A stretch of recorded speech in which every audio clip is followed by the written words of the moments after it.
చంద్రబాబు నాయుడు అనే నేను శాసనం ద్వారా నిర్మితమైన భారత రాజ్యాంగం పట్ల నిజమైన విశ్వాసం విధేయత చూపుతానని భారతదేశ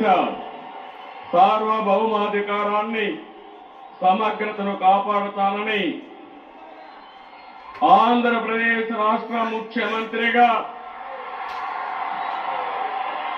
నా కర్తవ్యాలను శ్రద్ధతో అంతఃకరణ శుద్ధితో నిర్వహిస్తానని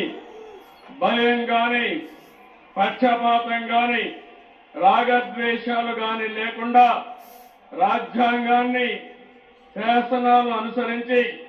ప్రజలందరికీ న్యాయం చేకూరుస్తానని దైవ సాక్షిగా ప్రమాణం చేస్తున్నాను.